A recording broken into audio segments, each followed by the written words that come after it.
So, good day guys! For today's video, gagawa po tayo ngayon. Katulong natin si Tata Ando at si Papa, kaya shoutout sa kanila. At ito nga po guys, ang ating project today is roofing renovation. Ito nga palang project natin ngayon guys, ay ito ay aming bahay. So yun po, kung namumukhaan po ninyo, ito po yung tahian ni Mama. Dahil tag-ulan guys, marami ng tulo at saka butas itong bubong natin. Ito nga palang bubong natin na ito guys ay gawa lang sa goma. Tapos guys, yung ating pinagpapatungan ng goma is puro inaanay na kawayan na guys. Kaya kailangan na talaga niyang palitan. Dahil ngayon ay tag-ulan na.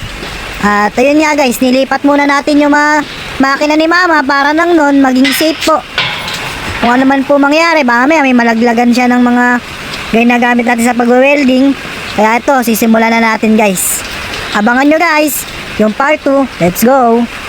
So, yo, what's up guys? Ayan na, sisimulan na ni Papa yung ating Oplan Baklas bubong. Yung bubong natin guys, ayan, goma, puro kawayan na inaanay, maging yung ating goma, inaanay na rin. Kaya yan, nagkabutas-butas na. At sobrang tagal na po nung bubong natin na yan, goma lang.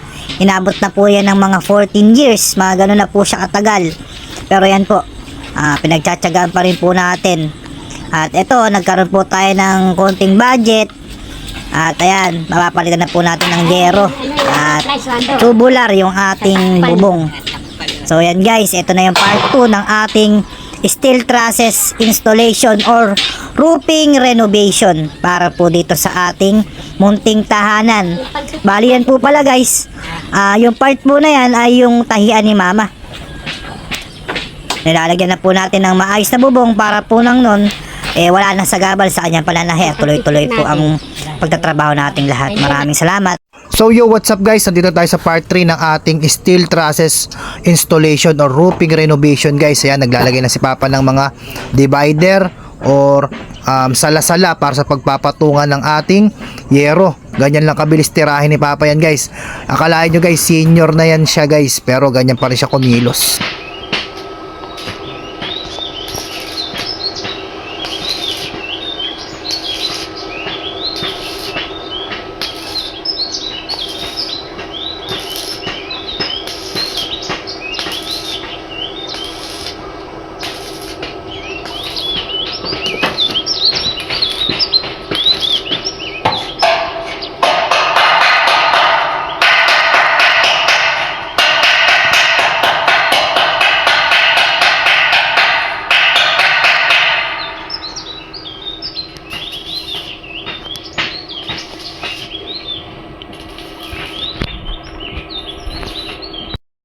So ayan guys, dito na tayo sa part 4 ng ating steel trusses installation or roofing renovation guys.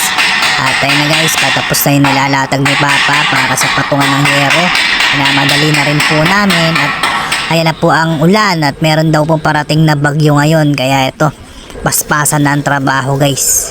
Talaga namang ayan makikita niya po yung pagmumukhang niya, napakaasim guys. Yak! What the yak! So yun, pag nyo na pong pansinin yung pagmumukha na yun guys, panira lang po sa video yun. At ayan, tingnan nyo na lang po kung paano po magtrabaho si Papa. Talagang pulido yan guys, ang ating senior welder guys na si Papa Nelson.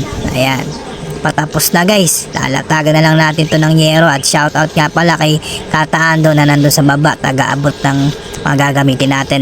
Thank you for watching guys. Abangan nyo po yung finished product ng ating project. Kaya sana guys, kita-kits pa po tayo sa mga susunod na video. Maraming salamat. Bye!